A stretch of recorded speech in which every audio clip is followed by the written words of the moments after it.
¿Amas la libertad? Pues este es tu podcast. Estás escuchando Value for All. Yeah, you know what it is. Black and yellow, black and yellow, black and yellow, black and yellow. Yeah. Muy buenas, sean ustedes bienvenidos una vez más a Don't Tread on Me, una serie de podcasts destinada a divulgar las ideas del liberalismo dentro del proyecto Value for All, por supuesto con la colaboración de Polynomics. Mi nombre es Ángel García y a mi lado tengo el placer de contar con la presencia de un nuevo invitado, Xavier Sánchez. Para quien no lo conozca, que sepa que Xavier es un profesional de las ventas con interés por la economía y las finanzas. Aparte, es licenciado en psicología y estudió un MBA en ESADE. También podemos decir que tiene un podcast que, si no recuerdo mal, se llama Opinión Libros de Economía, en el que pues simplemente da su opinión sobre los libros, las lecturas de economía que realiza y nada más.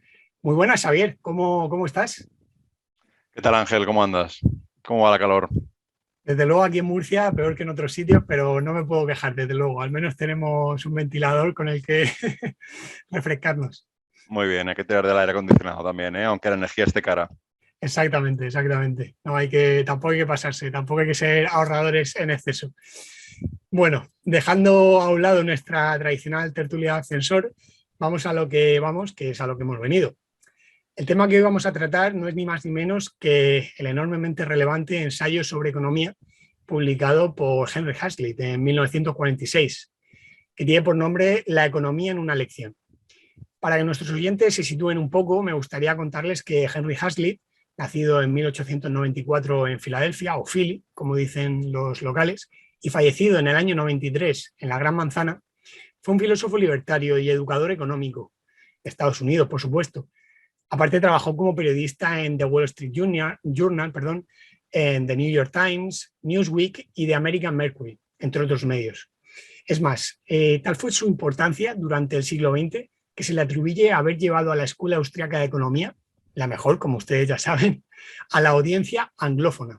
Xavier, aquí siempre hablamos de liberalismo y liberales, pero ¿qué es para ti el libertarismo? O si lo prefieres, ¿qué crees que significa ser libertario? Bueno, pues a ver, Ángel, la pregunta es complicada. Te voy a explicar lo que para mí supone, y lo digo como descubrimiento. ¿Por qué? Porque no me cuesta hoy en día definirme a mí como libertario o liberal, aunque tengo que reconocer que poco a poco estoy cayendo en eso. Digamos, un poco por reducción al absurdo, ¿no? Y cuando digo reducción al absurdo, digo que lo que quiero decir es que después sobre todo a partir del 2008, que es cuando empecé un poquito investigando en temas de economía, finanzas, etcétera, etcétera, mi manera de pensar ha cambiado fundamentalmente. Entonces, de ver ciertas cosas que pasaban, de ser el típico socialdemócrata que nos podemos encontrar pues en cualquier esquina, cualquier amigo que te suelta pues que el Estado es el que debe hacerse cargo pues de las pensiones, de la seguridad social, que las personas que dirigen nuestros estados son las personas que saben lo que es correcto para nuestras poblaciones, que son las personas que toman las decisiones correctas, que toman las medidas justas.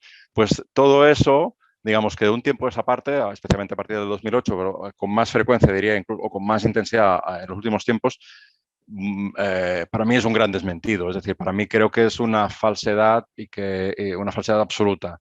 Entonces yo creo que si me preguntas qué significa liberal, lo primero que a mí se me ocurre es tener un gran escepticismo sobre todo lo que supone el Estado y los que manejan el aparato del Estado. ¿De acuerdo? Completamente de acuerdo. Estamos hablando de que al final es algo que te va seduciendo poco a poco. Yo lo he ido notando también.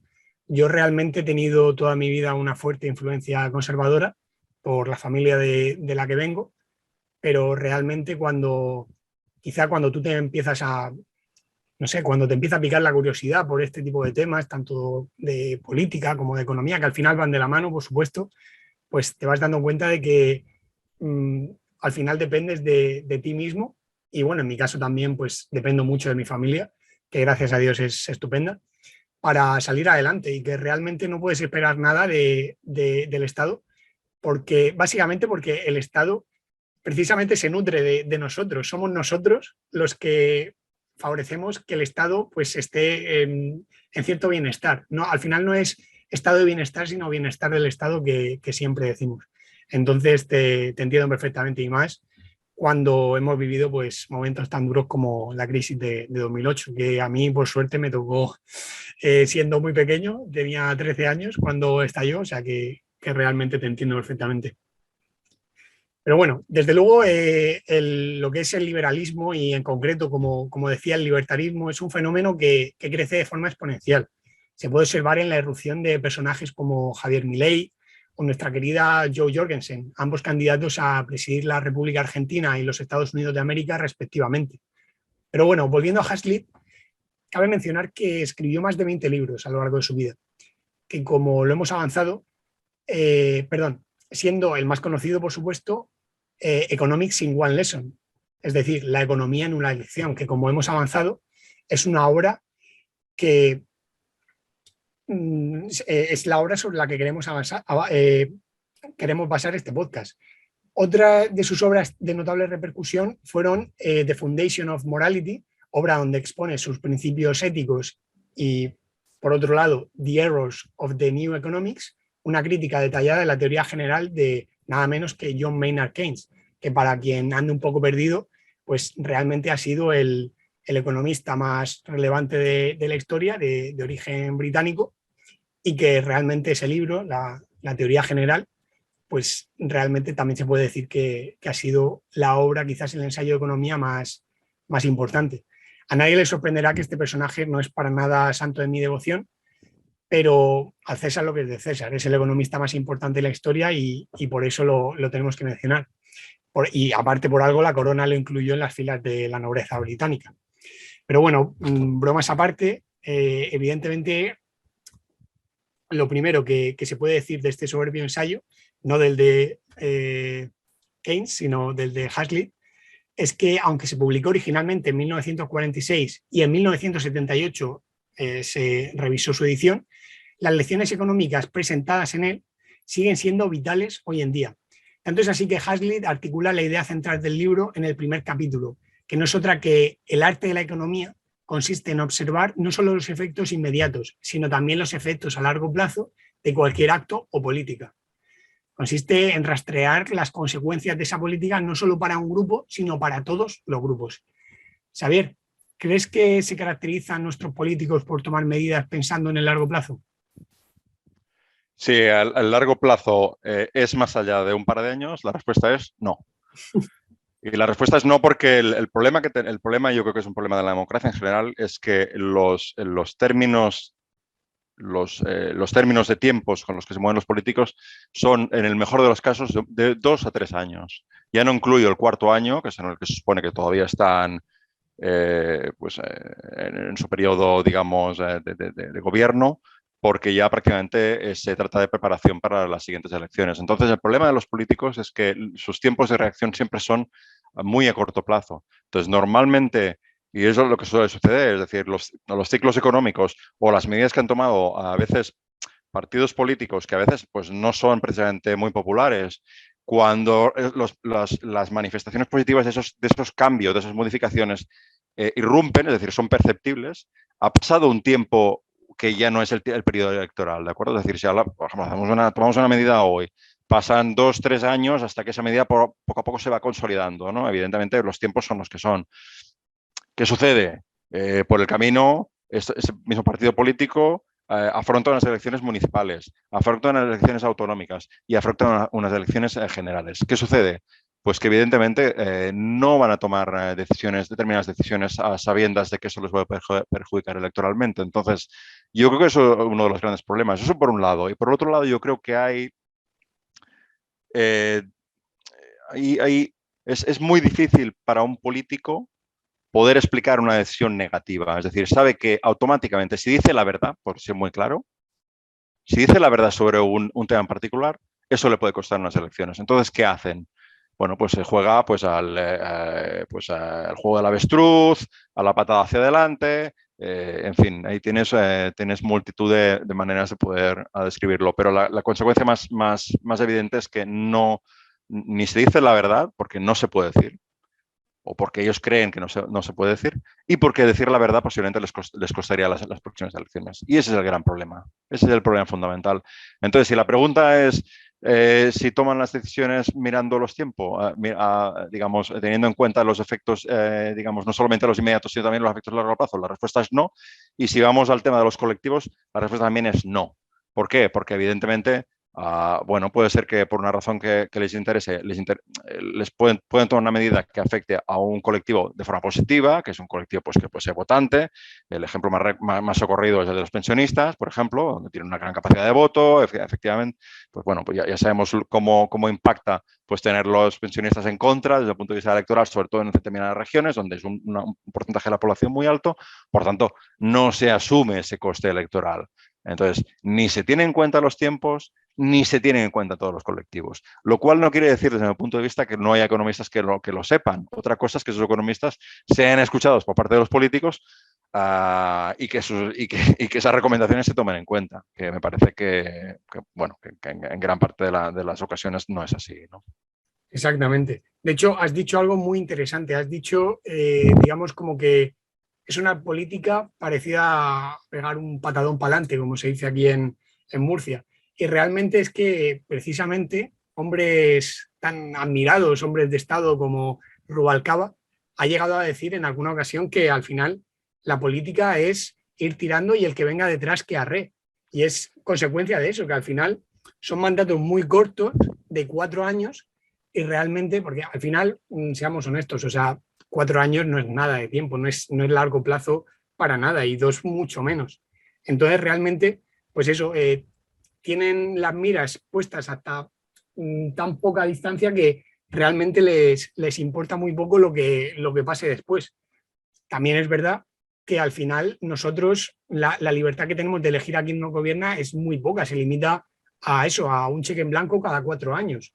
Nosotros realmente, pues sí, ponemos el voto en la urna, pero realmente no ni pinchamos ni cortamos en lo que se decidan esos 4 años, por mucho que haya salido la persona a la que nosotros hemos votado. Entonces, realmente, si tuvieran mandatos más largos, tampoco sería mucho mejor, porque realmente, pues venga, ahora en vez de poner la mira a 4 años, la vamos a poner a 8. Y que al final coincidirás conmigo en que la política es el arte de intentar perpetuarse en el poder, ¿no?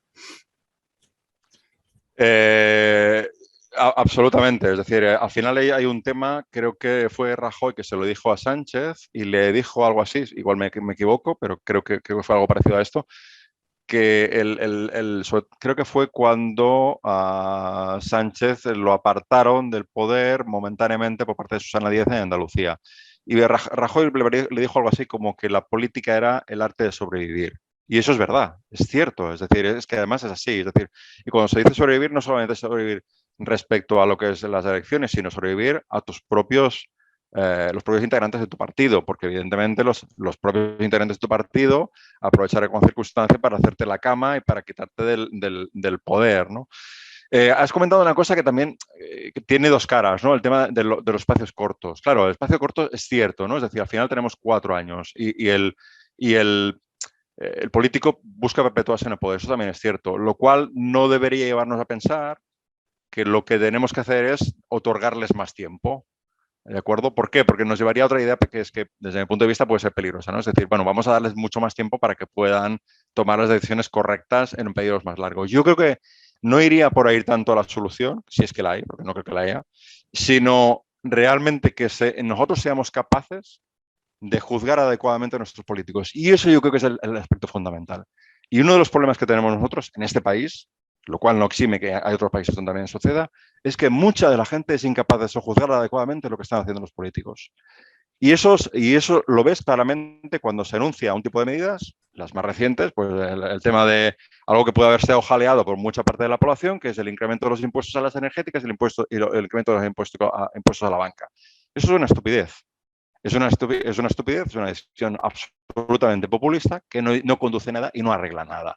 Pero mucha gente puede interpretar incorrectamente de que es una decisión correcta y lo que piensan es, hombre, claro, es que las energéticas están ganando mucho dinero, porque claro, porque el precio de la luz, la energía, que si el gas, que si Putin, tal y cual, y de acuerdo, pues hostia, qué menos que grabarlos con impuestos, ¿de acuerdo? Y los bancos, claro, hasta ahora están ganando más dinero porque los márgenes de intermediación se ensanchan, con lo cual, pero es que nadie se le ocurre pensar que es que ya están pagando van a pagar más impuestos por el simple hecho de que si ellos generan más beneficios, el impuesto de sociedades ya va a gravar esos beneficios extraordinarios. Es decir, no necesitan otro impuesto adicional. Hay un vídeo de Juan Manuel Rayo que, bueno, como siempre estos temas los toca con una profundidad y con una claridad tremenda, ¿no? Y comentaba, pues, esta circunstancia y algunas otras, ¿no? Pero el problema es que muchos de nosotros, y cuando digo muchos de nosotros me refiero a la gran mayoría de los ciudadanos, son incapaces de interpretar correctamente lo que está ese tipo de medidas. Entonces las ven, bueno, son simplemente medidas populistas que son ampliamente aplaudidas y que no solucionan nada. Entonces Sí. mi apuesta sería un poco realmente por dar conocimiento a las personas. Y ese conocimiento, yo creo que este libro, el libro de Hazlitt, bueno, me parece extraordinario con la simpleza, la sencillez con que lo trata, ¿no? Y da una cantidad de argumentos contra todo este tipo de medidas que me parece extraordinario. Sí, realmente sí. Desde luego que es un libro que está al alcance de cualquiera, tenga más o menos conocimientos sobre lo que es la economía. De hecho, precisamente yo lo leí por recomendación de Juan Ramón Rayo, que la verdad recurrentemente lo menciona, que si quieres empezar digamos, aprender un poco sobre economía, es el primer libro que debes comprarte o debes tomar prestado y leer. Pero bueno, más allá del cortoplacismo característico de nuestros gobernantes, también cabe destacar que este primer capítulo que hemos dicho defiende que las falacias económicas son generadas principalmente por dos factores. Por un lado, las políticas que benefician a grupos individuales a expensas de otros grupos y la eficiencia humana de considerar solo los efectos inmediatos o a corto plazo de una política determinada. Por este motivo, don Henry explica que los malos economistas solo ven las consecuencias directas de una propuesta, considerando un grupo en particular, mientras que los buenos economistas tienen en cuenta las consecuencias indirectas y en el largo plazo, sin obviar el impacto de la política en todos los grupos.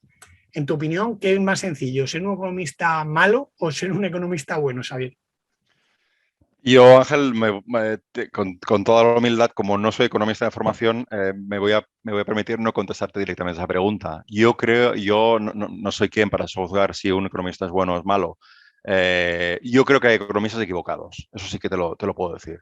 Y escuchando a algunos de ellos me parece extraordinario como algunos, pues bueno, estoy hablando de doctorados, es decir, pues sueltan afirmaciones como, por ejemplo, lo vi recientemente en un vídeo de YouTube, en una reunión que es donde había varios ponentes y uno era un economista de Barcelona concretamente, y decía que el capitalismo era un sistema pésimo. Es decir, entonces, bueno, me parece increíble, ¿no? Es decir, que el capitalismo, con todos los efectos que podamos encontrarle, ¿de acuerdo? Que yo creo que los tiene y yo creo que incluso los liberales y incluso los más extremos son capaces de detectar pues, cosas que el capitalismo o el mercado no resuelve adecuadamente o difícilmente lo puede resolver o no acertamos a entender cómo puede resolverlo, ¿no?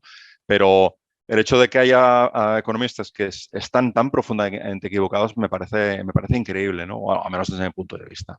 Entonces, yo no coincido del todo con la afirmación que hace Hazlitt de que haya buenos o malos economistas. Yo diría que hay economistas que están muy equivocados y otros que quizás no lo están tanto. Y no lo están tanto por la simple razón de que no se trata de matemáticas o física. Es decir, equivocarse en economía yo creo que es lo más normal del mundo. ¿Por qué? Porque es una ciencia social. Entonces, la equivocación forma parte de este tipo de ciencia. Es muy difícil que podamos afirmar cosas como las pueden afirmar la gente, pues, digamos, los biólogos, los físicos o los matemáticos, ¿no? Nada más lejos de la verdad, ¿no? Yo soy psicólogo y en psicología ya, pues, ni te cuento, ¿no? Es una cosa mucho más extrema incluso, ¿no? Entonces, yo más allá de hablar de buenos o malos, yo diría que algunos están muy equivocados y otros quizá no lo están tanto. Claro. Sí, te entiendo perfectamente. Al final, realmente, si hablas con cualquier economista, aunque sea de corte austriaco, jamás te va a decir que el capitalismo sea un sistema perfecto.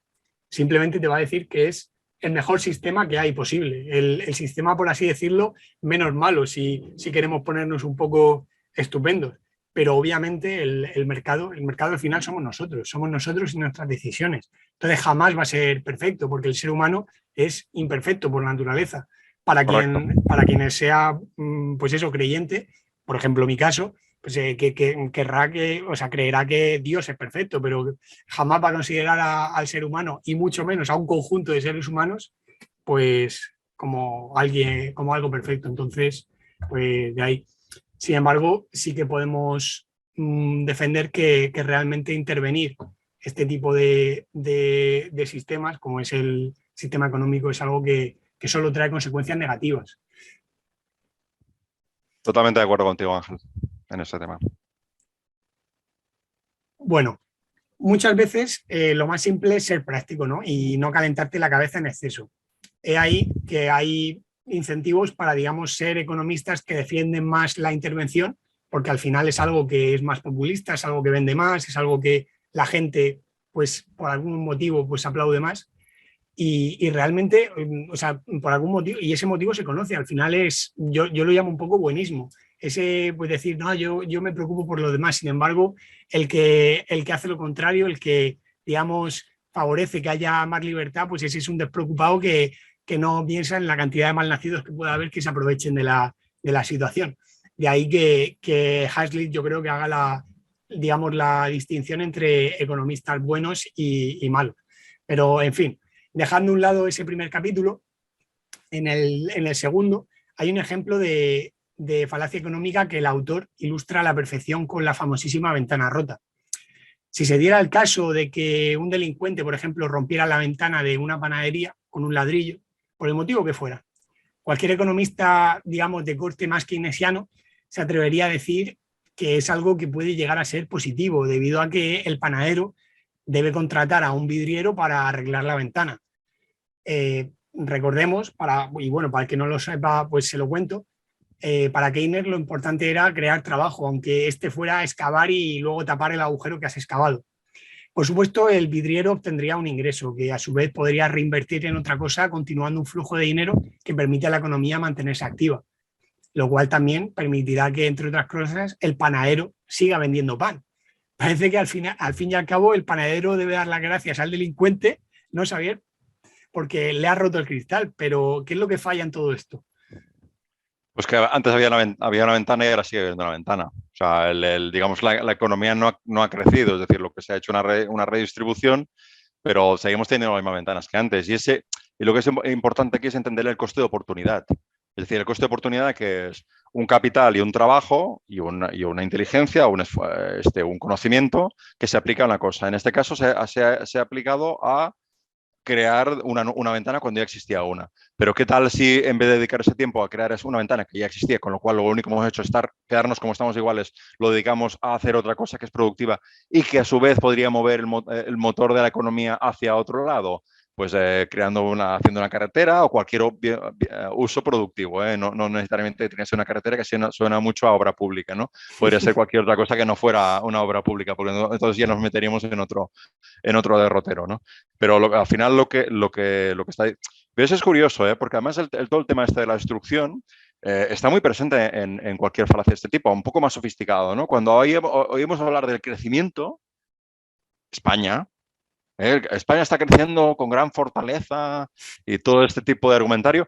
Pero es que, un momento, pero estamos creciendo, no hemos crecido al 5, no recuerdo exactamente cuánto es, pero bueno, no estamos creciendo, estamos rebotando. O sea, ¿qué estás diciendo? O sea, cuando se produce una caída de 100 a 90, has caído un 10, pero si después subes un 10 sobre 90, no vuelves al 100, no, te quedas por debajo del 100, de acuerdo, te quedas en 99. O sea, no es exactamente lo mismo. Entonces, esa falacia que se produce, en la cual es muy fácil caer, pues está detrás exactamente de la falacia de la ventana rota. Y es exactamente lo mismo, el mismo concepto, llevado a otro extremo, ¿no? Pero yo recuerdo, por ejemplo, en el tema de Irak, no sé si recuerdas, bueno, cuando los americanos entraron a Irak y tal, se habla de la reconstrucción, de crecimiento de Irak. La misma falacia implícita estaba dentro de esas palabras. O sea, no un ejemplo tan, digamos, tan sencillito como el de la ventana, pero es exactamente el mismo, ¿no? Incluso leyendo el libro de Huxley, creo que mencionaba varios ejemplos, ¿no? Exactamente el mismo, o creo que en la introducción que hace Juan Manuel Rayo o Javier Milei, no recuerdo exactamente, pero hacían varios ejemplos respecto a lo mismo. Bueno, es una falacia que con varias sofisticaciones se halla continuamente en la boca de muchos políticos, sobre todo cuando les interesa pues mostrar que las cosas van bien y que crecen y que todo, y que vivimos en un mundo feliz, ¿no? Bueno, al final es un error, pero como una catedral.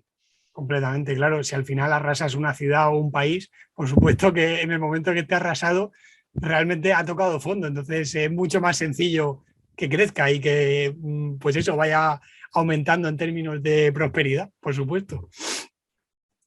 Para mí, sin duda, este ejemplo es el que debe incluirse en cualquier manual de economía. Espero que Gustavo lo haya incluido en su nuevo libro. Pero bueno, cualquier institución dedicada a la enseñanza de esta bellísima ciencia social debería incluirlo. ¿Por qué? Pues porque precisamente el tercer capítulo del libro de Huxley muestra cómo algunos líderes públicos exaltan la prosperidad que resulta de los desastres naturales, las guerras u otras calamidades, ya que confunden necesidad con demanda. Pero la demanda efectiva requiere no solo de necesidad, sino también de poder adquisitivo, ¿vale? Un poder adquisitivo correspondiente a esa demanda, el cual es aniquilado por este tipo de desgracias. Al final, la demanda y la oferta son dos caras de la misma moneda. La oferta es una cosa que uno hace, es lo que uno tiene que ofrecer a cambio de las cosas que quiere, es decir, su demanda. Por ejemplo, la oferta de carne de un carnicero constituye su demanda de alimentos, coche y vivienda, entre otras cosas. En consecuencia, la inflación, es decir, la emisión de más dinero, con la consecuencia de salarios y precios más altos, puede parecer que cree más demanda. Pero, Xavier, ¿cuál es tu opinión sobre este particular? Inflación y dinero. Yo creo que ese es un tema que daría para horas de poder hablarlo, ¿no?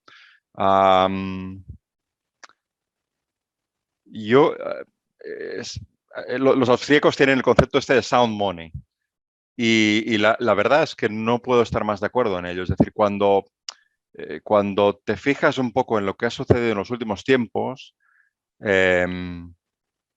y ahora oyes las explicaciones que dan nuestros políticos, los políticos de turno, diciendo que, bueno, que la causa de la inflación han sido la interrupción de las cadenas de suministro, es que la guerra en Ucrania, la invasión de Ucrania, la culpa es de Putin. Qué fácil es llevar a una persona o personaje la culpa, sobre todo cuando no se puede defender, de lo que ha sucedido. Es decir, no...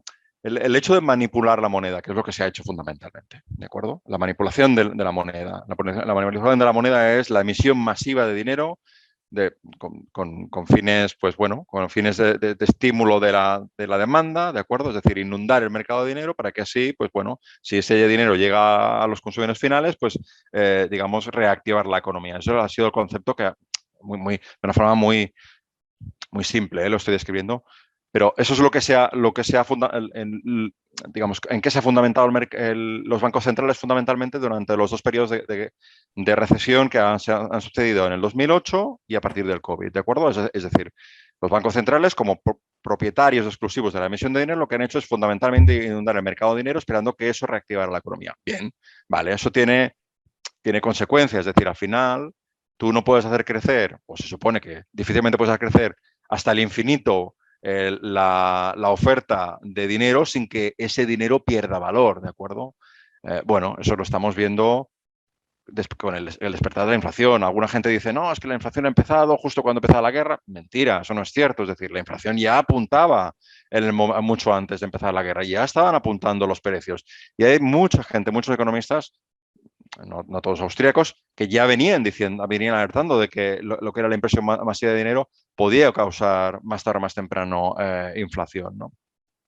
Yo creo que a los alemanes les gusta muy poco eso, ¿no? Pero han tenido que tragar, supongo porque al final pues Alemania forma parte del Banco Central Europeo, cuando sucedió lo que sucedió con Draghi, pues hace ya bastante tiempo y soltó lo de, bueno, haremos lo que haga falta, pues a partir de ahí se entró en una espiral de intervención pues que tiene sus consecuencias en lo que está sucediendo hoy en día. Si no recuerdo mal, en el 2020 o 2021 se imprimieron, no sé si el 20, se imprimió el 20% de los dólares que están en circulación desde el principio de la existencia del dólar. Muchos dólares impresos en 2020, pero ¿no te parece curioso que realmente ahora mismo pues el dólar está parejo con el euro? Sí, bueno, al final el precio del dólar y el del euro se fijan en base a, pues como cualquier activo, en base a oferta y demanda. Entonces, bueno, en el momento en que ellos han encarecido el precio del dólar, fundamentalmente subiendo los tipos de interés, pues bueno, eso y el euro se ha quedado igual, y se ha quedado igual porque el Banco Central Europeo ha decidido que no es el momento de hacer nada porque las primas de riesgo de los países periféricos pues se vuelven a enfilar, ¿no? Con lo cual tienen un problema muy gordo, bueno, tenemos un problema muy gordo, lo digo como España, pues en ese momento se produce pues el encarecimiento del dólar respecto al euro, ¿no?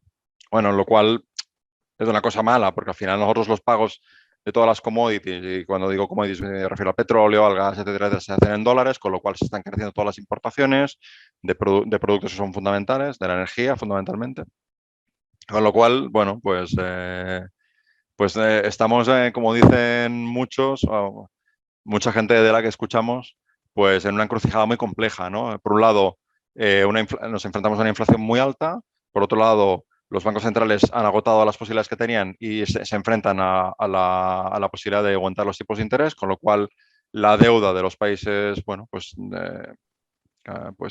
con problemas de deuda como el nuestro, pues se enfrentan a una situación muy, muy compleja, ¿no? Para poder atender los pagos de deuda por el encarecimiento de la misma. Claro, completamente comprensible. Bueno, aprovecho este tema también para aclarar un concepto que últimamente es muy recurrente en las tertulias económicas y me refiero a la tan nombrada estanflación, que básicamente se refiere a la situación en la que se produce de forma simultánea inflación, de la que hemos estado hablando, y estancamiento económico, es decir, crecimiento del PIB muy lento o nulo. Aclarado esto, otra interesante falacia que desmonta Hazlitt en el 5.º capítulo es la que defiende que los impuestos alientan la producción. De hecho, ocurre lo contrario. Los impuestos inevitablemente afectan negativamente a las acciones e incentivos de aquellos de quienes se toman. Tanto es así que incluso una excesiva carga fiscal puede generar una mayor tasa de desempleo. ¿Podrías ilustrarnos con un ejemplo el motivo, Xavier? Bueno, yo creo que cualquiera puede encontrar fácilmente ejemplos en el día a día cotidiano. Es decir, si al final, por ejemplo, quieres asumir el riesgo de montar una empresa y tienes la certeza, aparte del todo el riesgo que implica montarte una empresa, es decir, el capital que tienes que invertir, el esfuerzo, una gran dedicación, saber que tienes que pagar una gran cantidad de impuestos, el hecho de que tú sepas que te pueden encarecer los impuestos, es decir, que se te pueden incrementar los impuestos de forma arbitraria en algún momento dado, por la razón que sea. Por ejemplo, mira, esto me sirve a colación, pues el incremento de impuestos que está planteando Escrivá respecto a los autónomos. No sé si has podido revisarlo un poco. Juan Manuel Rayo hizo un vídeo al respecto, pero para los autónomos se plantea una subida de impuestos descomunal, ¿de acuerdo? Descomunal, es decir, muy, muy importante.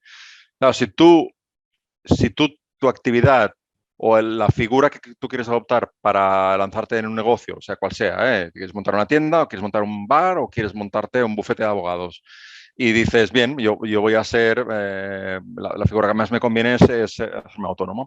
Entonces, y prevés que ese incremento de impuestos o ese incremento de impuestos, cuando ya lo eres, pues es muy punitivo, pues la decisión que tú puedes tomar sería la de decir, bueno, oye, es que no me sale a cuenta. Es decir, pues lo que voy a hacer es cerrar el chiringuito y bueno, irme asalariado en algún sitio o incluso hacerme funcionario o cualquier otra opción que me sea menos gravosa, ¿no? El otro día me encontré un abogado, que es amigo mío, y bueno, tuvimos una pequeña charla y me dijo lo siguiente, me dijo, él tiene un bufete, me dijo, me paso 3 meses trabajando para el Estado. 3 meses de mi sueldo los doy gratis para el Estado. Y me dijo, tal cual, literal, me estoy planteando dejarlo. Textualmente me dijo esto. Entonces, claro, si a este tipo le dices, bueno, oye, es que pensamos que aportas poco, ¿no? Hay que sostener el estado de bienestar, las ayudas, las subvenciones, hay mucha gente que lo está pasando mal, etcétera, etcétera, la justicia social, la igualdad. Si tú vas con ese argumento y le dices, bueno, te voy a subir un poco más los impuestos, el incentivo que puede él tener a realmente tomar esa decisión, cerrar el garito y dedicarse a otra cosa es muy alto. Con lo cual, pues evidentemente los impuestos no creo que estimulen para nada lo que es ni la economía ni la productividad, ¿no? Totalmente al contrario, ¿no? Al menos en este caso. Por supuesto, y la gente tiene que tener en cuenta que al final el sector público se sostiene con los impuestos que se recaudan del sector privado, y si tú quitas todos los incentivos que tiene la gente para, digamos, montar su propio negocio, al final es que ni una cosa ni la otra. Pero bueno. Lo que es increíble, Ángel, y me parece una de las cosas que realmente me parece más extraordinaria de todas, es que la gente o no sea consciente o no quiera ser consciente de que todas las entidades públicas se financian vía impuestos.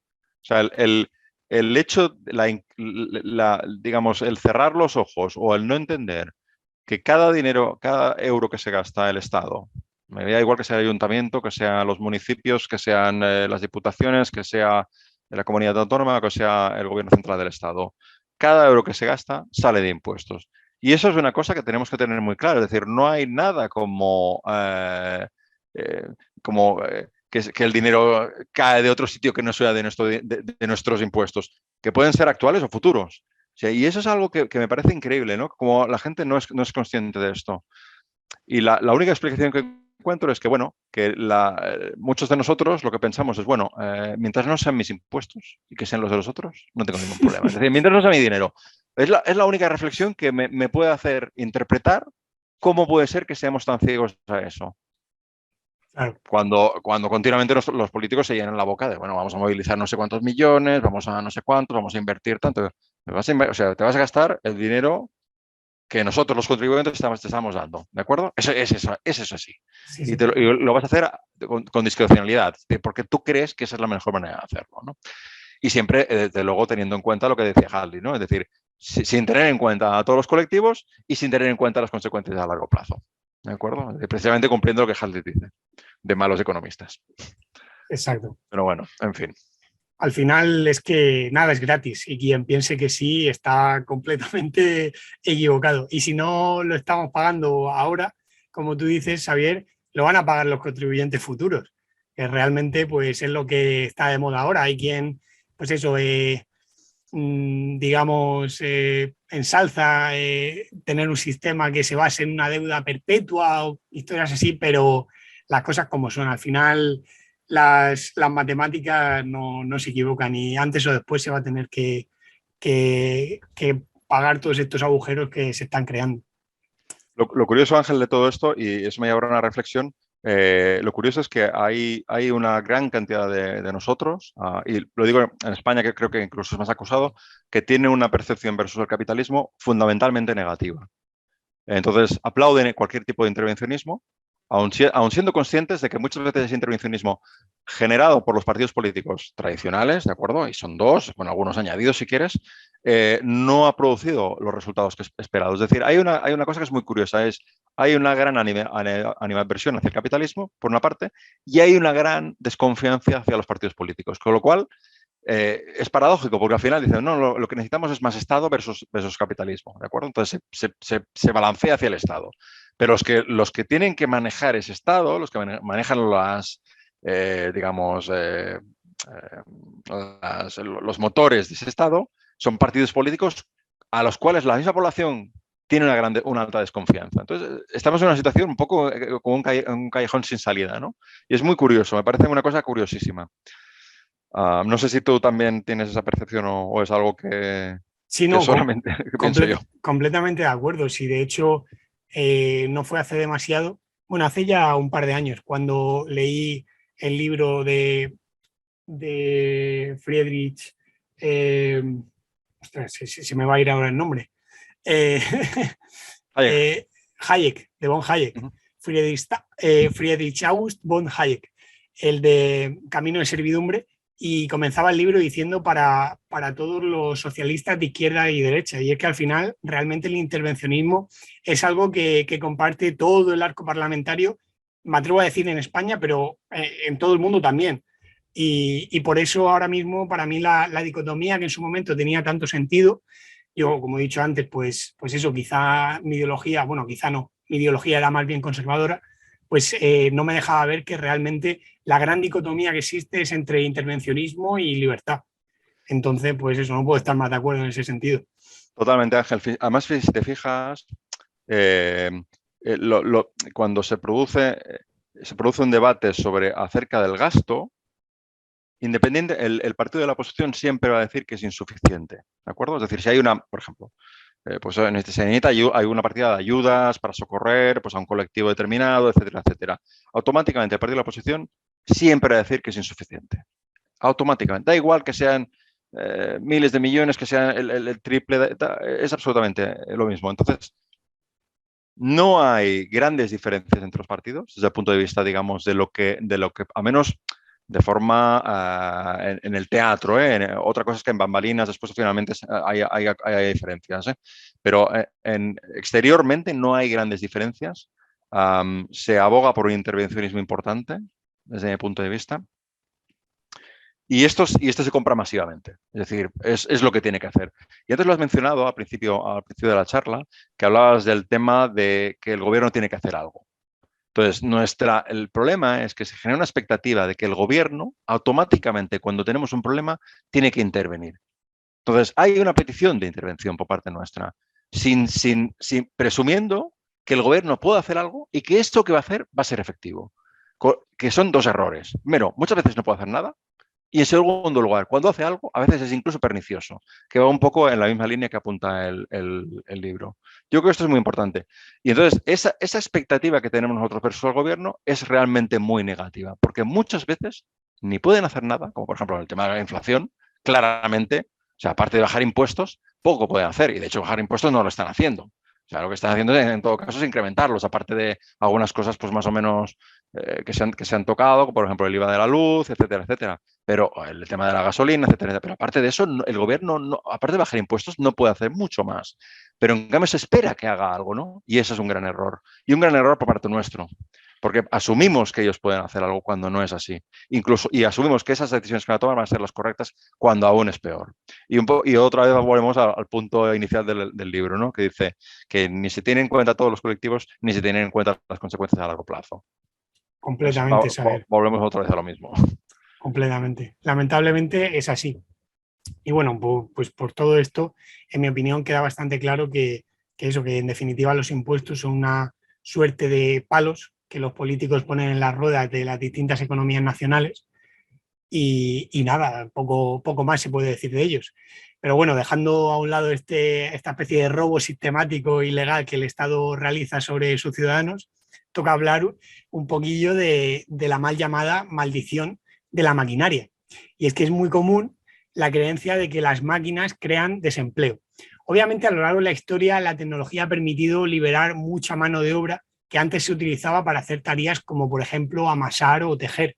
No obstante, el resultado real de la máquina es aumentar la producción, elevar el nivel de vida y aumentar el bienestar económico. Xavier, ¿cuál es tu opinión al respecto? Pues que es un debate que sigue estando ahí. No sé si has leído a un tipo que se llama Jeremy Rifkin, que No he tenía un tenido libro la suerte. tiene un libro que se hizo más o menos famoso, aunque no tampoco excesivamente, y tiene hace como unos, te diría casi 20 años, que es creo que es economista. Y el Jeremy Rifkin hablaba del fin, el libro se titulaba El fin del trabajo. Entonces él hablaba de pues, todo el tema de inteligencia artificial, etcétera, etcétera. Yo, bueno, pronosticaba que el trabajo se acabaría, ¿de acuerdo? Es decir, que tendríamos que dedicarnos a otras cosas, ¿no? Y le apuntaba pues soluciones más o menos sociales, digamos, non-for-profit, ¿no? Es decir, pues aquello que son hacer los americanos, dedicarse a otras cosas pues que son, pues que solamente pueden hacer los humanos, etcétera. Bueno, algo así, no recuerdo ya porque hace mucho tiempo, pero es curioso porque eso lo tocaba hace 20 años. El tema siempre es el mismo. Sí que, yo creo que el tema de incorporar tecnología sí que es cierto que a corto plazo produce paro. Es decir, ejemplo, Pues si tienes una fábrica con un nivel de automatización muy bajo y de copo y porrazo, pues implementas el empresario, pues implanta nueva línea de producción que requiere pues la mitad de empleados, lógicamente pues le sobra la mitad de empleados, con lo cual mejoran eficiencia, etcétera, etcétera.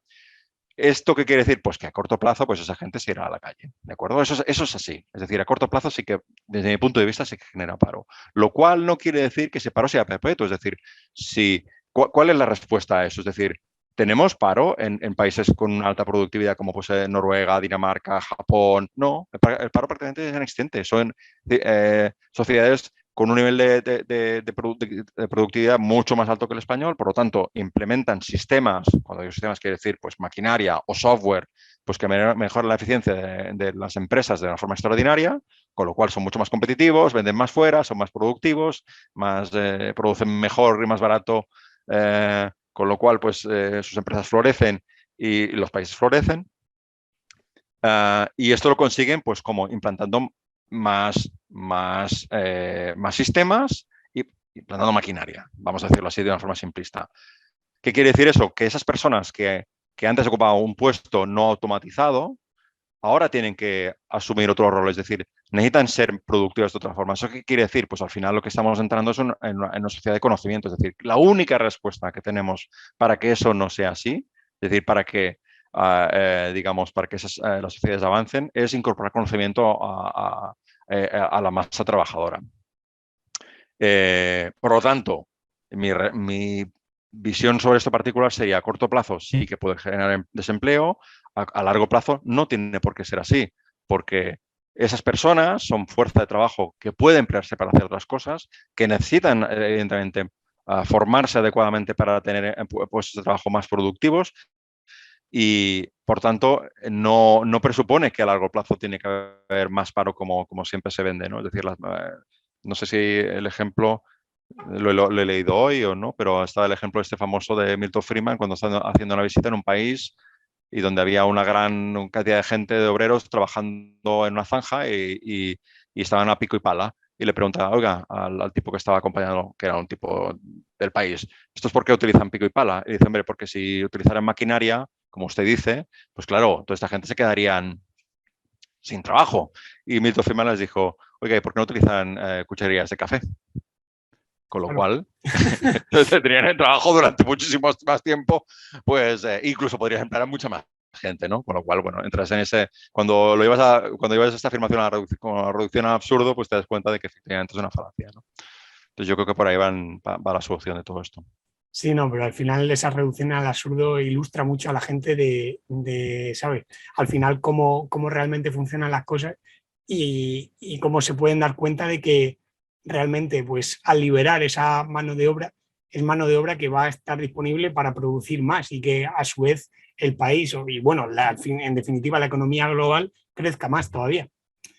Pero bueno, creo que el problema, al menos desde hace un par de décadas, es la exitosa saga de los hermanos, bueno, ahora hermanas, Wachowski, Matrix. Pero bueno, fuera de coñas, otro gran inválido argumento que sostienen los discípulos de John Maynard Keynes es el fetiche del pleno empleo. Lo que el bueno de Henry defiende es que el objetivo económico de cualquier nación e individuo es obtener los mejores resultados con el menor esfuerzo.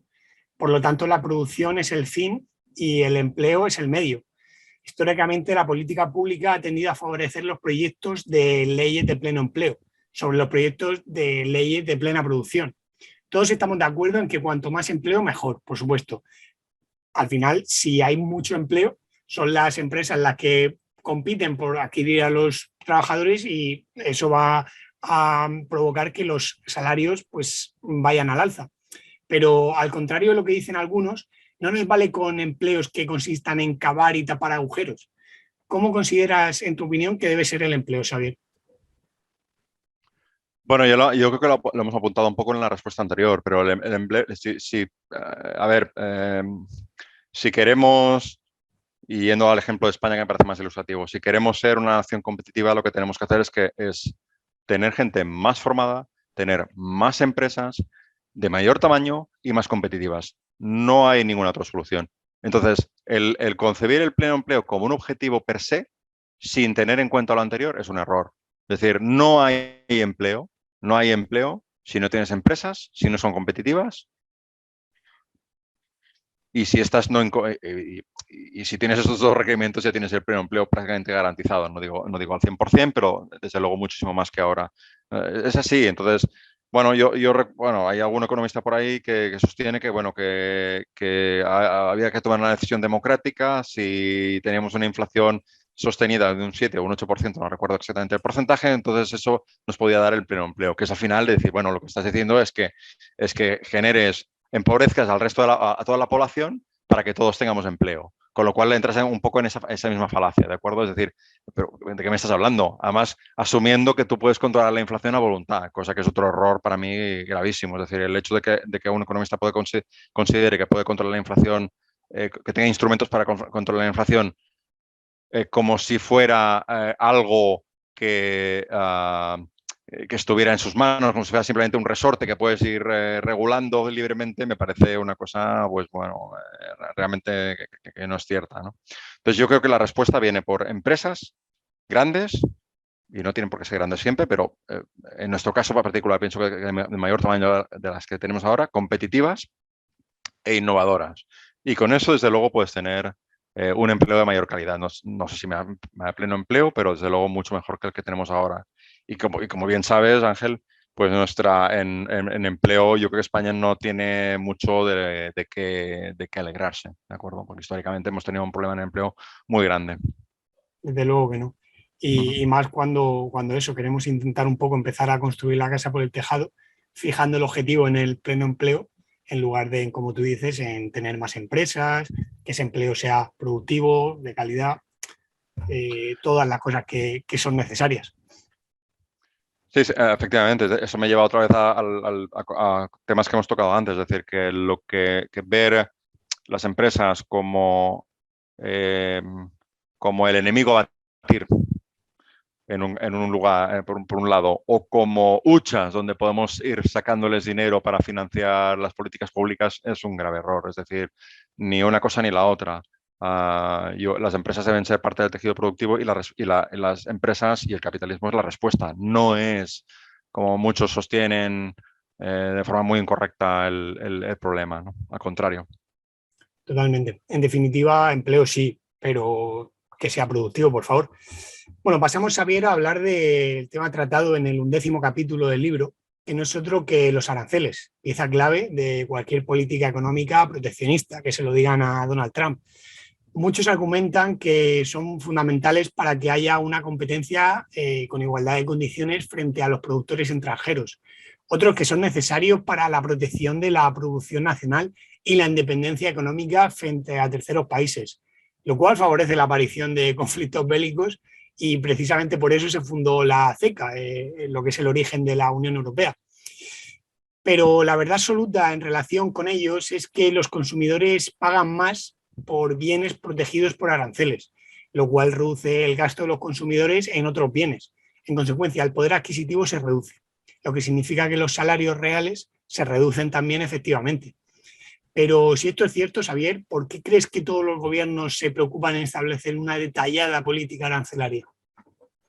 Bueno, para proteger a determinados colectivos, porque se obvia el beneficio que tiene para toda la población el conseguir productos mejores y más baratos, simplemente porque se ignora eso. Entonces, la respuesta es otra vez la misma, es decir, se ignoran los efectos a largo plazo y se ignora una gran parte del colectivo, que es toda la ciudadanía, en beneficio de un determinado colectivo que puede tener una influencia determinada, ¿no? Y aquí hay ejemplos los que quieras, es decir, desde los taxistas hasta los agricultores, hasta cualquier colectivo que más o menos quiera proteger.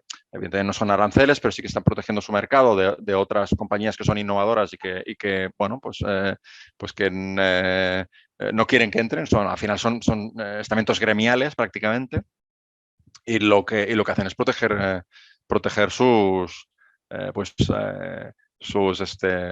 una determinada serie de condiciones que les permiten trabajar pues de una forma bueno, pues mucho mejor para ellos, ¿no? en perjuicio del resto de la población. Ahí el otro día estaba escuchando en televisión sobre el tema de los incendios en Cataluña. Como sabes, ahí, bueno, hubo un pico de incendios en Cataluña. Entonces, bueno, hubo varios tertulianos. Uno de los tertulianos dijo que, bueno, que el problema, uno de los problemas que había era que el campo estaba abandonado, ¿de acuerdo? Y el problema del campo estaba abandonado era por una simple razón, según él, y era porque éramos capaces de importar productos de países mucho más baratos y la causa o el mal venía por el consumismo. Es decir, según él, el consumismo producía que quisiéramos comprar, por ejemplo, kiwis a 2,5 €, mientras que aquí, bueno, kiwis o sandías, si aquí podríamos cultivar sandías, claro, como queremos para las sandías muy baratas, pues entonces, claro, la gente tiene que abandonar el campo y por tanto, pues el campo está abandonado, el campo no se cuida, con lo cual los incendios pues proliferan por la simple razón de que no se... Antes, pues evidentemente la gente que cultivaba el campo, pues bueno, arreglaba, quitaba lo que es el sotobosque, ¿no? Toda la parte esta que es más fácilmente combustible, por tanto, los incendios pues están más controlados, ¿no? Y ahora, bueno, con estos calores y eso, pues hay más incendios. Entonces, según él, lo que habría que hacer, bueno, la consecuencia de sus palabras era, oiga,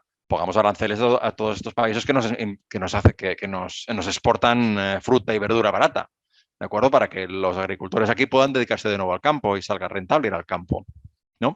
Eso sería, entonces, o sea, es un argumento tan simple, tan simplón, que es que obvia cosas, bueno, en fin, es que está lleno de falacias, ¿no? En primer lugar, bueno, o sea, lo que estás diciendo es que pongamos aranceles a países donde su fuente de ingresos fundamentalmente es la agricultura, ¿de acuerdo? Porque son precisamente capaces de producir más barato que nosotros. Si nosotros hemos avanzado como país, precisamente es porque dejas el sector primario, la agricultura, y te dedicas al sector secundario y terciario, industria y servicios.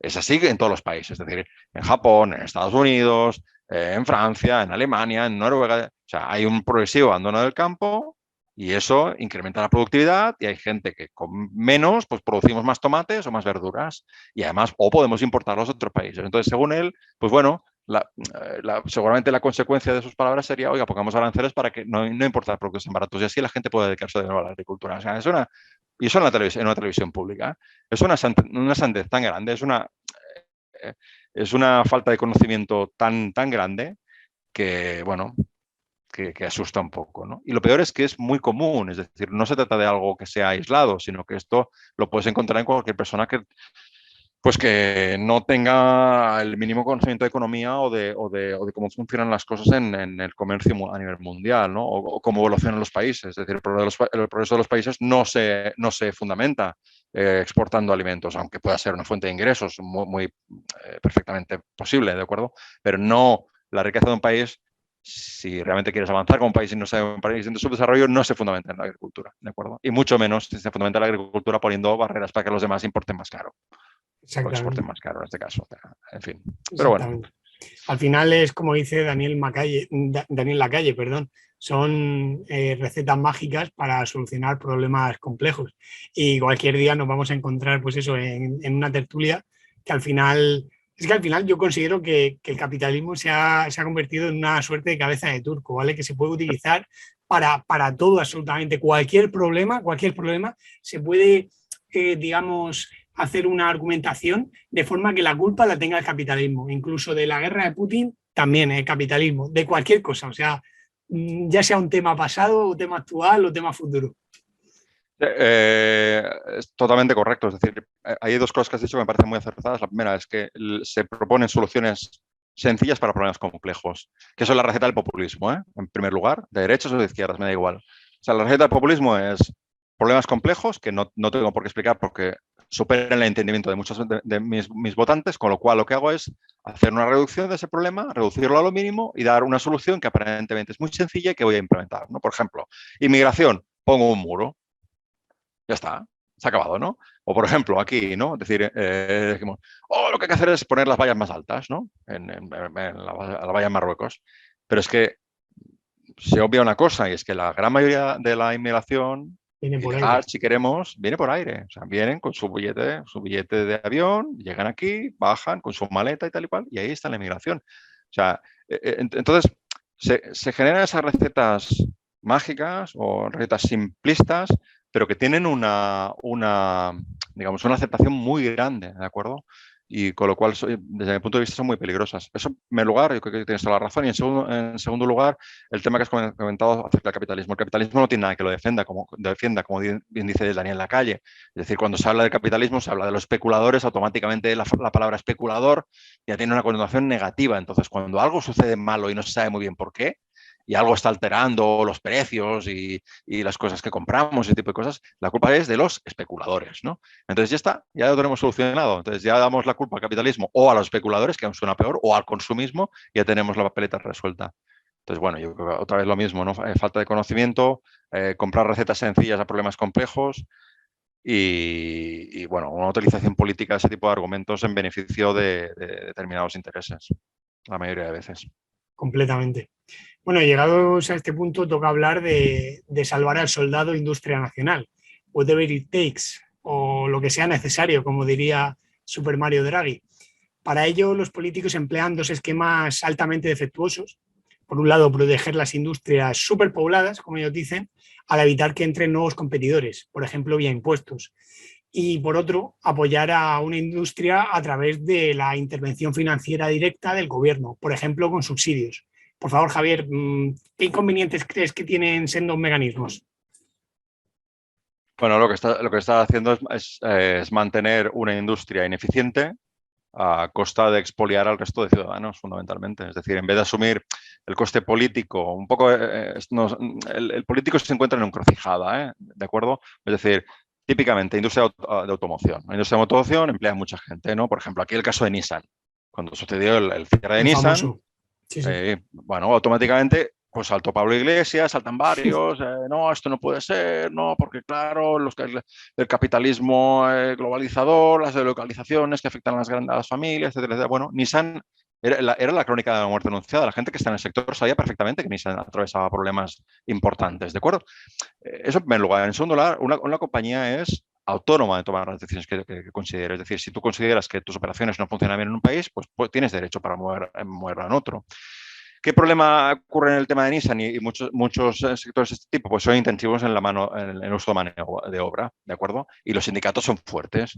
Entonces, ¿qué pasa? Automáticamente pues tienes gente en la calle, los sindicatos voceando en la Rambla de Cataluña o me da igual, en Madrid o donde sea. Y tienes un problema político. Entonces, claro, cuando el problema político salta a la palestra en las televisiones, en los telediarios, automáticamente el político, ¿qué tiene que hacer? Tiene que hacer algo. Y ese hacer algo es tomar una decisión incorrecta, que es, oye, si una industria no es eficiente, eso tarde o temprano caerá por sobrepeso. ¿Tú puedes mantenerla artificialmente? Sí, claro que sí, va a ser los impuestos de los demás. Puedes mantenerla durante mucho tiempo. Coges el dinero, coges el dinero de impuestos, lo aportas subvenciones y puedes sostenerlo puntualmente o infinitamente tanto tiempo como quieras. Pero en el fondo, lo que se debería hacer y lo que a largo plazo, y otra vez vamos al libro de Haldane, a largo plazo lo que se debería hacer es dejar caer esa industria. Y ya se hablarán a otras nuevas. Ya habrá otras compañías, otros mercados, otras innovaciones que permitan que gente se incorpore a esas industrias. Otra cosa es que digas, bueno, oye, ¿cómo hacemos esta transición? ¿De acuerdo? Es decir, sabemos que a corto plazo, pues, evidentemente tiene un impacto fuerte, es decir, en una comunidad donde, por ejemplo, hay una fábrica y estamos hablando de un municipio pequeño, pues que se cierra una fábrica, pues tiene un impacto muy grande para esa población, ¿de acuerdo? Eso lo sabemos, somos conscientes de ello, se genera paro, hay una situación de malestar. ¿Quiere decir eso que tengamos que abandonar esa población? No, no tiene por qué ser así. Otra cosa es que, digamos, que sostengamos una industria ineficiente por los siglos de los siglos. Eso no debería ser así. Esto ha pasado con el carbón, por ejemplo, históricamente en España. O esto pasó en su momento con los astilleros españoles, cuando, cuando los primeros, ya hace mucho tiempo de eso ya, pero con los primeros gobiernos del PSOE, pues bueno, hubo todo el tema de la reconversión de los astilleros, que no eran competitivos, y bueno, pues se pasó, pues se hizo algo que era doloroso, pero necesario. Entonces es lo mismo, es decir, al final las industrias se desarrollan, algunas empresas tienen éxito y después pues, no lo tienen o caen o se debe dejar caerlas, independientemente de que nos guste más o menos de que los efectos sean negativos. Pero bueno, eso va un poco de nuevo a lo mismo, ¿no? Es decir, el gobierno tiene que hacer algo y a partir de ahí pues ya sabes cuál es el resto de recetas, ¿no? En fin, pasamos ahora a hablar de quizás uno de los más controvertidos asuntos de la política económica de cualquier Estado, que no es otro que la fijación de precios por parte del gobierno. Y esta legal pero inmoral intervención en la economía puede realizarse de dos formas distintas. Piensen ustedes por un momento en el producto que quieran. Por poner un ejemplo muy nuestro, yo les voy a decir el aceite de oliva. Ahora imaginen que los productores no hacen más que quejarse de que no obtienen suficiente margen de beneficio y que se ven condenados a cesar su actividad en un futuro cercano. El economista malo, que hemos dicho antes, ante este caso propondrá establecer un precio mínimo que favorezca ese margen que los productores reclaman. Bien, ahora piensen que la sociedad es la que se queja del excesivo precio de mercado de las botellas de aceite. El mismo mal economista sugerirá establecer un precio máximo para que la sociedad se pueda permitir comprar ese aceite, independientemente de la oferta y la demanda que haya del mismo. ¿Qué no está teniendo en cuenta este lumbrera? Pues que los precios máximos generan precisamente escasez y los precios mínimos provocan excedente. ¿Consideras, Xavier, que la fijación de precios es una política económica efectiva o crees que es mejor no alterar los precios de mercado? A ver, yo creo que hay bastante consenso, te diría, de todo el colectivo de economistas, entre los cuales no me incluyo, como ya te he comentado antes, para determinar que la fijación de precios tiene poco éxito en general. Y no solamente tiene poco éxito, sino que produce efectos no deseados, ¿no? Déjame poner el ejemplo del que está plenamente en boga, del tema de control de precios de los alquileres en Cataluña, ¿de acuerdo? Bueno, esta ley ha sido derogada hace poco, ha sido anulada porque al parecer pues no, la Generalitat catalana no tenía competencias al respecto, entonces la han puesto esta ley se ha puesto se ha puesto en pausa, por decirlo de alguna manera, mientras se espera también la ley al respecto del alquiler, de control de precios del alquiler a nivel estatal, ¿de acuerdo? Que es algo que están pactando Podemos y PSOE. Bueno, las consecuencias.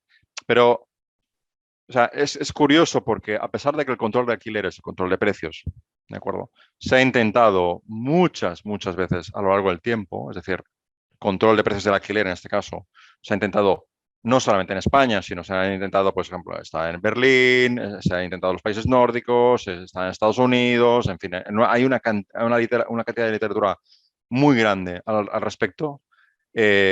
Nunca se ha probado que sea efectiva. Y no es efectiva por varias razones, ¿no? En primer lugar, por ejemplo, si lo que pasa con la ley catalana, aquí la inversión si tú tienes un piso en alquiler, resulta que puedes a lo mejor querer hacer una modificación, ¿no? Es decir, pues pintar o cambiar el aire acondicionado, etcétera. Eso requiere una inversión, pongamos 3.000 euros, ¿de acuerdo? Entonces, la ley te limita la remuneración que tú puedes tener sobre esa inversión en tu piso, ¿de acuerdo? Si esa inversión, el inversor no la considera la adecuada, ¿qué va a hacer? Bueno, va a coger su dinero y se lo va a llevar a otro activo. Es decir, pues en vez de ponerlo aquí, pues voy a comprarme otro piso, por ejemplo, o voy a ahorrar ese dinero y voy a invertirlo en cualquier otra cosa que me produzca mayor beneficio. ¿Por qué? Porque no puede repercutir esa subida de precios sobre el alquiler. ¿De acuerdo? Es decir, esa inversión que él hace no la puede repercutir adecuadamente a precio de mercado. ¿Por qué? Por el control de precios. Con lo cual, lo que estás incentivando es que esos pisos no se actualicen. Es decir, que hay un deterioro progresivo a lo largo del tiempo, no a corto plazo, obviamente, pero sí a largo plazo, sobre cómo se están manteniendo esos pisos. Eso en primer lugar. En segundo lugar, es un desincentivo a que tú inviertas en un piso. Es decir, si tú dices, hombre, pues yo te voy a comprar un piso para alquilarlo en una zona determinada y resulta que tengo un control de precios y no me va a salir rentable respecto a otra inversión, voy a coger mi dinero y voy a emplearlo en otra cosa. Con lo cual, al final, hay una restricción de la oferta. Si hay una restricción de la oferta, lo que sucede es que al final el precio del alquiler va a tirar para arriba. Eso siempre y cuando no se crea un mercado negro paralelo, ¿de acuerdo? Te pago tanto en negro y así no lo declaramos y tal y cual. Entonces, al final, ese tipo de control se ha manifestado pues pernicioso. Pero es igual, o sea, hay una determinada parte, un determinado colectivo que lo demanda. Es un tema que, bueno, pues siempre... pues en determinados gobiernos pues tiene tiene mayor afinidad con este tipo de ideas y es posible que, aunque incluso internamente pues, los propios economistas que asesoran a las personas que toman esa decisión pues les digan que es contraproducente y que a la larga va a generar ese tipo de efectos, es posible que apuesten por ello, con más o menos restricciones. Después podrán hacer una ley que sea más restrictiva o menos restrictiva, con lo cual el efecto será mayor o menor, pero al final, poco o mucho, tendrá un impacto sobre la oferta. Eso es evidente. Entonces, cuando hay un impacto sobre la oferta que la restringe, automáticamente pues los precios van a subir, con lo cual produce exactamente el efecto contrario, ¿no? Eso es un ejemplo que podríamos poner en esto, en el alquiler, que es muy, muy, muy obvio, está muy, muy en boga, pero bueno, podríamos aplicarlo a cualquier otra cosa, ¿no? Por supuesto, aparte que es un tema que a ti te toca muy de cerca, bueno, a ti y también a Gustavo, porque realmente, bueno, tú en Barcelona y Gustavo en Madrid, pues lo habéis vivido en vuestras propias carnes. Y es que al final las leyes de tanto de control de alquileres como también, que vamos a hablar ahora de salario mínimo, son otra forma de fijación de precios por parte del gobierno, aunque la gente no lo crea. Una persona que en definitiva se ve obligada a alquilar su propiedad por un precio cuya cantidad no le merece la pena, va a retirar su vivienda de la oferta. Es totalmente lógico. Al final, cuando tú alquilas un apartamento, también corres una serie de riesgos.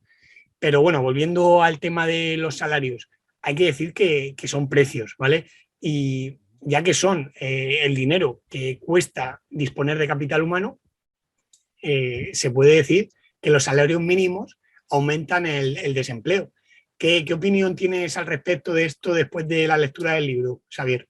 Bueno, esto es un tema muy controvertido, pero al final, si volvemos a lo que hemos hablado antes, es decir, el incremento de salarios, el incremento de salarios sano solo puede venir del incremento, de la mejora de la productividad de las empresas que forman parte del tejido empresarial de un país.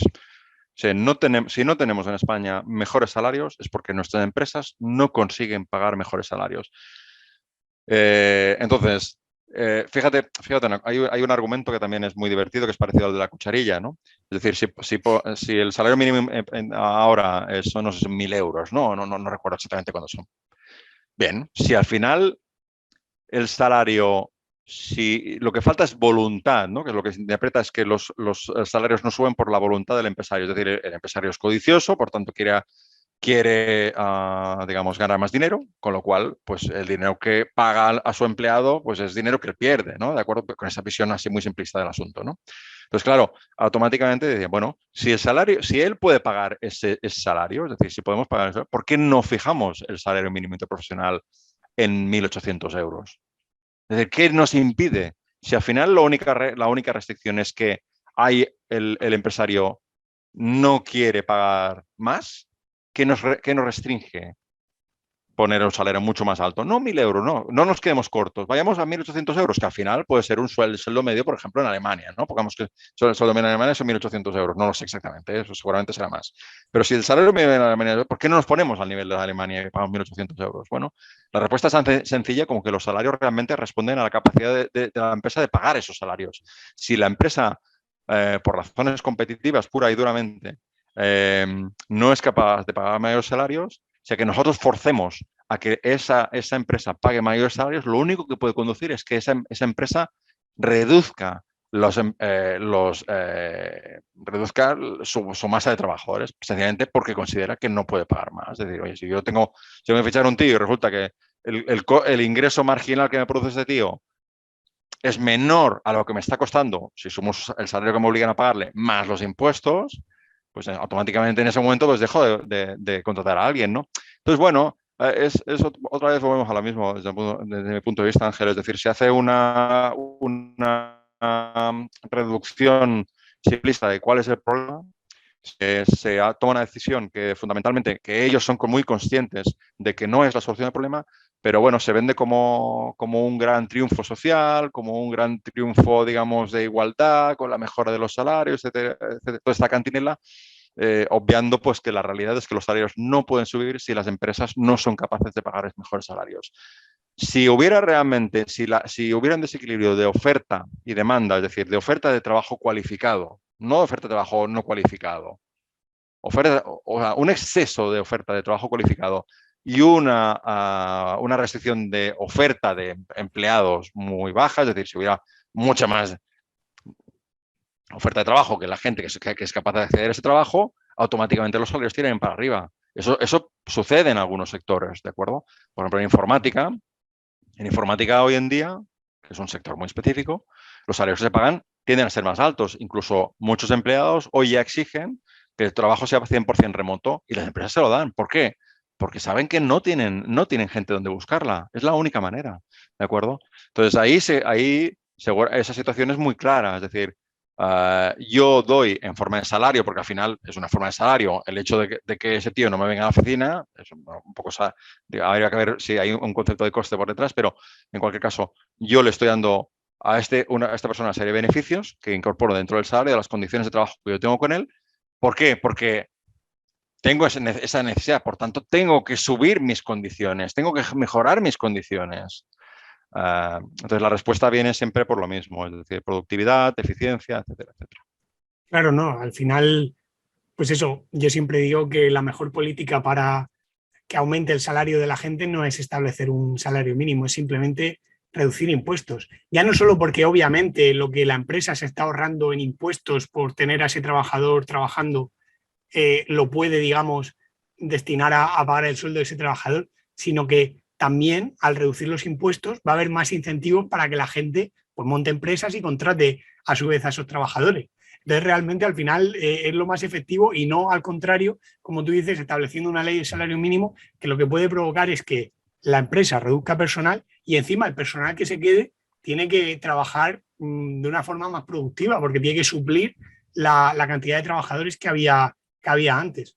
Pero no se percibe, Ángel, es un poco lo que comentábamos antes. Esa percepción, es decir, el dato de la gente que no accede a ese trabajo no es un dato obvio y que pueda ser fácilmente utilizado. ¿Por qué? Porque no lo tiene, es decir, al final son contrataciones que no se generan. Es muy difícil demostrar eso. En cambio, qué fácil es cuando tú tomas automáticamente la decisión de subir el salario mínimo interprofesional, defenderlo, ¿no? Ya hemos subido el salario, por tanto, pum, ya está, esto está ahí y ya está, es por ley, fuera. Ya puedes demostrarlo, es decir, ya está, es un hecho. Mientras que el efecto pernicioso que tiene es mucho más difícil de demostrar, ¿de acuerdo?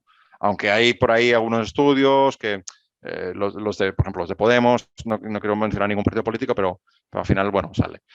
Los de Podemos han defendido que hay un estudio de un economista que demuestra que que fue en Estados Unidos, que haciendo una especie de test que hicieron de subida del salario mínimo, hubo una mejora de la empleabilidad, ¿no? Y se cogen simplemente ese estudio para demostrar que sí, que efectivamente eso lo prueba, cuando el mismo autor después lo ha desmentido, ¿no? Es decir, que no lo prueba, tampoco lo contradice, pero no lo prueba. Entonces, bueno, al final es una medida tipo ideológico totalmente y va de nuevo en lo mismo, es decir, a comprar voluntades de forma fácil sin asumir que después de ese tipo de decisiones a la larga tienen otros efectos, ¿no? Completamente de acuerdo. Al final deriva de ese buenismo del que hemos hablado antes y de ese populismo que al final, pues eso, aquí siempre lo digo, pero lo vuelvo a repetir, aquí no nos alineamos con ningún partido político, aquí los detectamos todos, si se me permite esa palabra, y que en definitiva, pues eso, siempre todos, o en su mayoría, pues lo que proponen son, pues eso, soluciones que parecen muy sencillas a problemas que no son tan sencillos. Pues bueno, hasta aquí el podcast de hoy, Xavier. No sé si te gustaría añadir algo más que se nos haya podido quedar en el tintero. Pues no, Ángel, me lo darte mucho. Bueno, simplemente un comentario sobre el libro. Yo creo que es un libro donde todas las cosas que hemos comentado hoy salen reflejadas. Es decir, no hay ninguno de esos contenidos que no queden muy claros. Me parece una lectura muy, muy, muy, muy recomendable para cualquiera que quiera adentrarse en la visión un poco austríaca o liberal de la economía. Incluso para aquel que no quiere hacerlo. Yo creo que es un libro muy, muy bien escrito y muy, muy sencillo de leer. Y nada más, Ángela, agradecerte mucho el tiempo. Me ha gustado mucho poder estar contigo y creo que la conversación ha sido muy interesante. Por supuesto, gracias a ti, Xavier. Tengo que decir que realmente, aunque tú eso en todo momento te has mostrado muy humilde, creo que tu humildad es tan grande como el conocimiento que has demostrado. Desde luego, aquí en el podcast hemos tenido a un doctor en economía como Daniel Gallego, profesor en universidad, y realmente para nada, pues eso, considero que estés a un nivel por debajo de él y que eso, que también me gusta haber contado contigo porque eres una persona que viene del sector privado, que sabe lo que es, pues eso, lo que realmente al final deciden los políticos, tú lo has vivido en tus carnes, cómo nos afecta a todos y realmente pues no te has quedado en ese, digamos, mundo de la empresa, que mucha gente lo confunde un poco también con la economía teórica, que es la que disfrutamos muchos de nosotros, sino que tú te has interesado pues por eso, por la parte más filosófica y realmente que me ha sorprendido muchísimo, he aprendido un montón y que nada, muchísimas gracias por supuesto también a todos los que nos hayan escuchado y en particular a ti, Xavier. Y bueno, dime. No, Ángel, nada, muchas gracias. No, no, no, para nada en absoluto. Ojalá tuviera, tuviera el conocimiento que me atribuye, ya me gustaría ya, pero de verdad que te lo agradezco. Pues nada, de nuevo, Xavier, muchas gracias y espero contar contigo en un podcast en el futuro. Un abrazo. Espero que sí, Ángel. Cuídate mucho.